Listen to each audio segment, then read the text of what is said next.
The Erymanthian boar, after completing his first 3 labors, Heracles was assigned his 4th task by King Eurystheus to capture the Erymanthian boar alive.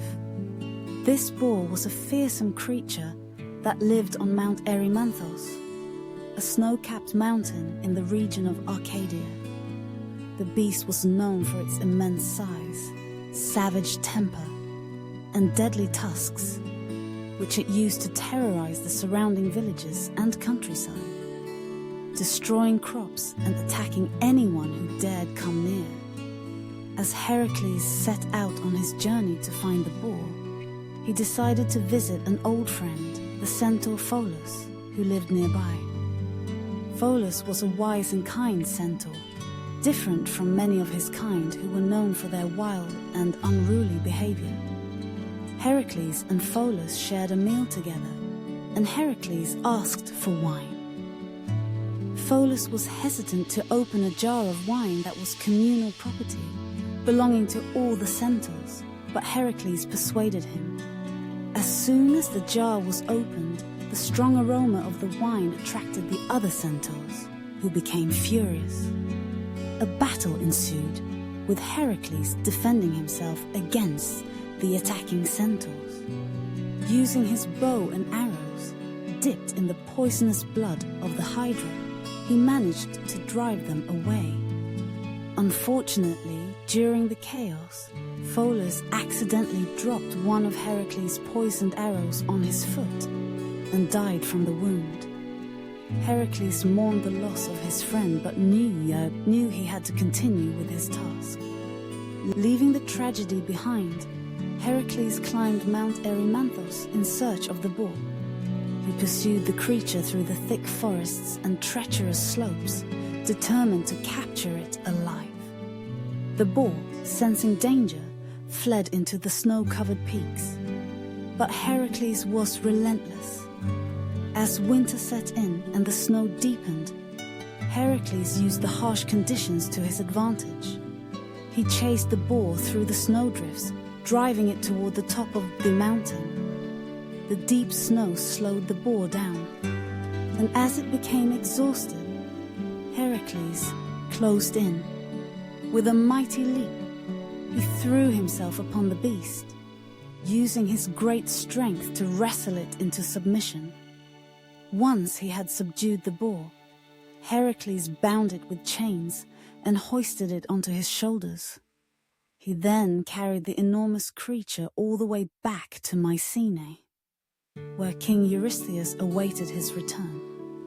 When Heracles arrived with the Erymanthian boar, Eurystheus was so terrified by the sight of the monstrous beast that he once again sought refuge inside his large bronze jar, which he often used to hide from Heracles' frightening accomplishments. Eurystheus had initially set these labors as a way to rid himself of Heracles, but each success only served to increase his fear of the hero. Having completed the task, Heracles released the boar into the wild, fulfilling the 4th labor and continuing his journey toward redemption. The capture of the Erymanthian boar further solidified Heracles' reputation as a hero of immense strength and determination, capable of overcoming any challenge set before him. The story of the Erymanthian boar is one of persistence and resilience. Heracles not only faced the ferocity of the boar, but also the harsh conditions of the mountain, proving that no obstacle was too great for him to conquer. This labor, like the others, highlights the combination of physical prowess and cunning that made Heracles one of the most celebrated heroes in Greek mythology. The capture of Cerberus after successfully completing 11 seemingly impossible labors, Heracles faced his most daunting challenge yet: to descend into the underworld and capture Cerberus, the monstrous 3-headed dog that guarded the entrance to Hades' realm. This labor was not just a test of Heracles' strength, but also of his courage. As no mortal had ever entered the underworld and returned, Cerberus was no ordinary dog. He was a fearsome creature with 3 heads, a serpent for a tail, and snakes writhing down his back. His duty was to prevent the souls of the dead from escaping the underworld and to keep the living from entering. Heracles knew this task would require not only his physical strength, but also the favor of the gods. Before embarking on this perilous journey, Heracles sought the guidance of the gods. He traveled to Eleusis to be initiated into the Eleusinian mysteries, sacred rites that provided protection in the underworld. With their blessings, Heracles made his way to the entrance of the underworld, located at the edge of the earth, where the living world meets the realm of the dead. As Heracles descended into the underworld, he encountered many souls, including heroes and villains of the past. Along the way, he met the ghost of Meleagre, who told him about his sister Deianira, whom Heracles would later marry. But Heracles remained focused on his mission. Eventually, he arrived at the palace of Hades, the god of the underworld, and his queen Persephone. Heracles approached Hades with respect and asked for permission to take Cerberus to the surface. Hades, impressed by Heracles' bravery, agreed on one condition. Heracles had to subdue Cerberus without using any weapons. Heracles accepted the challenge. He found Cerberus at the gates of the underworld, snarling and ready to attack. With no weapons to aid him, Heracles relied on his immense strength and courage. He approached the beast and, avoiding its snapping jaws and the deadly serpent tail, wrapped his arms around Cerberus, wrestling the monstrous dog into submission. The struggle was intense, but Heracles' strength proved greater. He tightened his grip around Cerberus, forcing the creature to yield. Once subdued, Heracles led Cerberus out of the underworld, the monstrous beast now under his control. When Heracles brought Cerberus before King Eurystheus, the king was so terrified by the sight of the 3-headed beast that he hid inside a large bronze jar, too frightened to even look at the creature. Satisfied that the labor was complete, Eurystheus ordered Heracles to return Cerberus to the underworld, a task Heracles gladly performed, releasing the beast back to its rightful place as the guardian of the underworld. With this final labor completed, Heracles had atoned for his sins and fulfilled the demands of the gods. His successful capture of Cerberus solidified his status as the greatest of all Greek heroes, a mortal who had not only ventured into the realm of the dead, but had also returned victorious. The capture of Cerberus is a story of unparalleled bravery and strength, symbolizing Heracles' ultimate triumph over death itself. It showcases his ability to face the darkest challenges with courage and determination, embodying the qualities of a true hero. Teu apples of the Hesperides. For his 11th labor, King Eurystheus assigned Heracles the task of retrieving the golden apples from the garden of the Hesperides. These apples were not ordinary fruit. They were divine and highly coveted, said to grant immortality to those who consume them. The apples grew in a garden located at the western edge of the world, far beyond the reach of mortals. The garden was tended by the Hesperides, nymphs who were the daughters of Atlas, the titan who held up the sky. To protect the sacred fruit, the garden was also guarded by Ladon, a fearsome dragon with 100 heads, each of which could speak in different voices. This labor was particularly challenging because Heracles did not know where the garden was located. His journey would take him to the farthest corners of the earth, encountering many dangers along the way. Heracles began his quest by seeking out various individuals who might know the location of the garden. After many fruitless encounters, he met Nereus, the old man of the sea, who was known for his wisdom. Nereus was a shapeshifter and tried to escape Heracles by transforming into various creatures. But Heracles held on tightly until Nereus finally relented and revealed the location of the garden. On his way to the garden, Heracles had several notable encounters. The battle with Antaeus. In the deserts of Libya, Heracles encountered Antaeus, a giant who was the son of Gaia, Earth, and Poseidon, the sea god. Antaeus was invincible as long as he was in contact with the earth, from which he drew his strength. Antaeus challenged Heracles to a wrestling match, and every time Heracles threw him to the ground, the giant grew stronger. Realizing this, Heracles lifted Antaeus off of the ground and crushed him in a bear hug, killing him.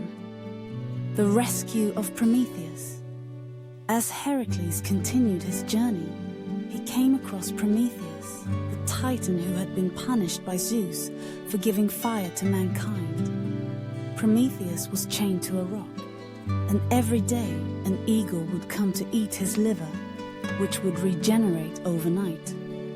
Heracles, moved by Prometheus' suffering, shot the eagle with one of his arrows, freeing the titan.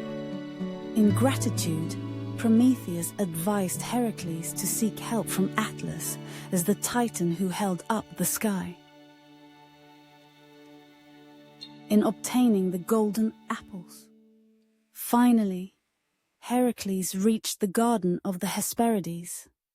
Remembering Prometheus's advice, Heracles sought out Atlas, who was condemned to hold up the sky for eternity. Heracles offered to take on the burden of holding up the sky if Atlas would retrieve the golden apples for him. Atlas, seeing an opportunity to be free of his burden, agreed. He went to the garden, easily bypassing Ladon, as the Hesperides were his daughters, and plucked the golden apples.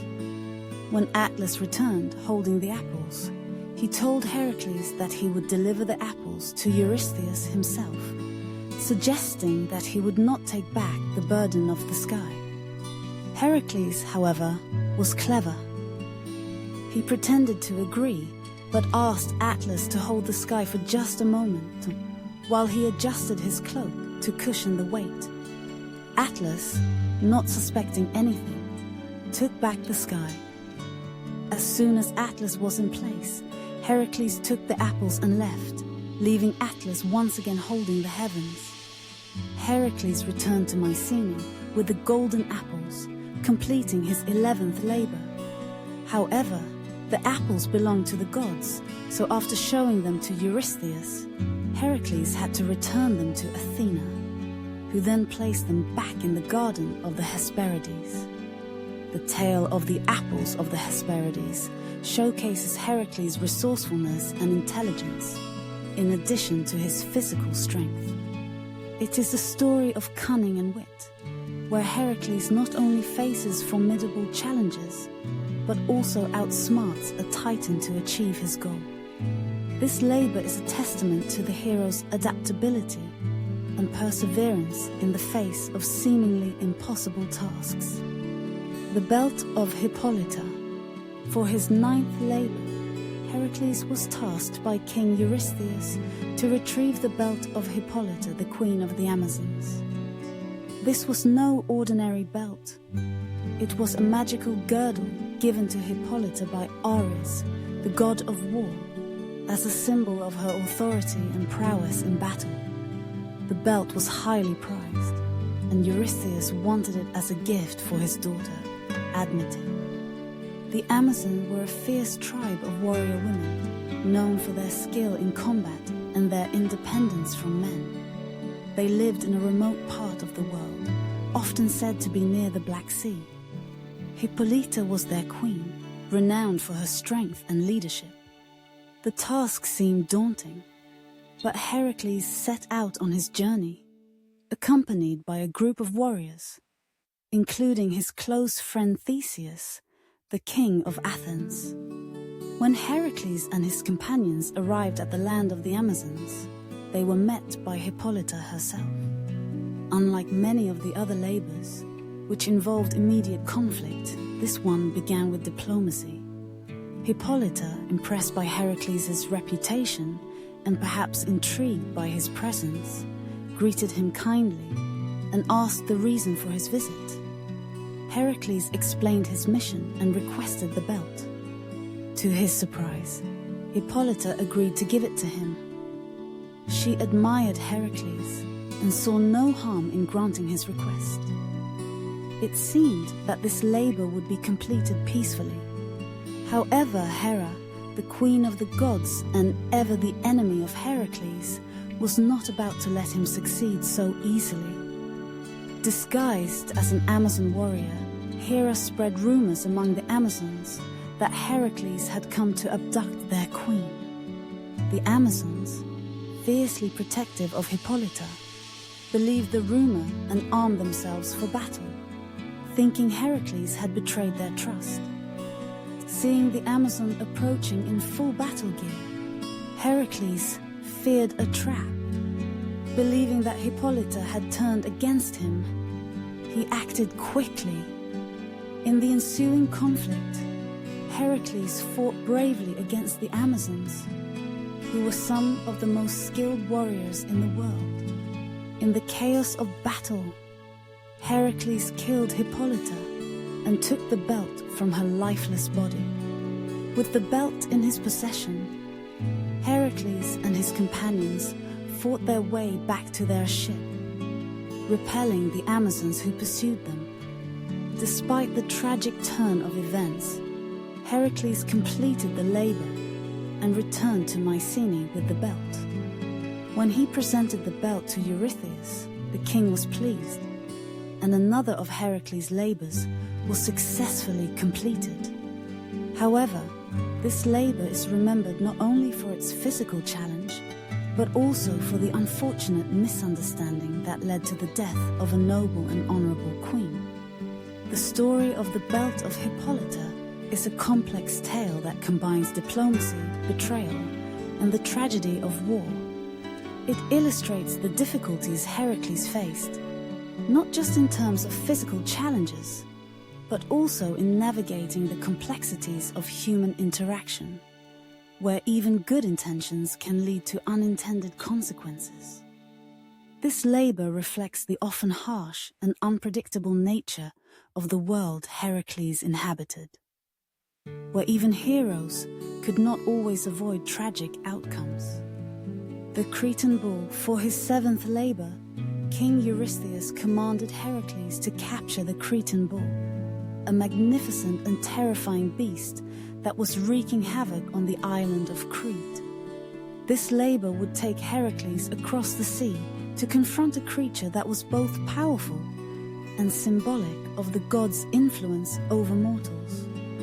The Cretan bull was no ordinary bull. It was a creature sent by Poseidon, the god of the sea, as a gift to King Minos of Crete. The bull was intended to be a sacrifice to honor Poseidon, but Minos, captivated by the bull's beauty and strength, decided to keep it for himself and sacrifice another bull in its place. Angered by this act of defiance, Poseidon cursed the bull, driving it mad. The once beautiful creature became wild and uncontrollable, laying waste to the fields and villages of Crete. The bull's destructive rampage caused great suffering on the island, and it was clear that only a hero of great strength could subdue it. Heracles, ever fearless, sailed to Crete to face this new challenge. Upon his arrival, King Minos welcomed Heracles and offered him any assistance he might need. But Heracles preferred to confront the bull on his own. Heracles tracked the bull across the island. Finally finding it near the capital, Knossos, the bull was massive, with a shining white coat and eyes that glowed with a wild, untamed fury. It was both beautiful and terrifying, a creature touched by divine wrath. As the bull charged, Heracles stood his ground. Using his immense strength, he grabbed the bull by its horns and wrestled it to the ground. The struggle was fierce, but Heracles' power and determination were greater. He managed to subdue the bull without killing it, a feat that required not only strength, but also skill and precision. Once the bull was under control, Heracles bound it and led it back to the ship. He then sailed back to Mycenae, where King Eurystheus awaited the completion of this labor. When Heracles brought the Cretan bull before Eurystheus, the king was again filled with fear, as he had been with many of Heracles' previous labors. Eurystheus, too frightened to keep the bull, ordered Heracles to release it. Heracles did as he was told, setting the bull free. The bull eventually wandered to the region of Marathon, near Athens, where it became known as the Marathonian bull. It continued to cause trouble until it was finally killed by the hero Theseus, in a story that would come to symbolize the ongoing challenges that heroes faced, even after Heracles' time. The story of the Cretan bull highlights Heracles' ability to confront and subdue creatures of immense power, even those touched by the gods. This labor reflects the theme of divine retribution and the consequences of defying the gods, as well as the ongoing struggle between order and chaos, with Heracles as the force that brings balance through his heroic deeds.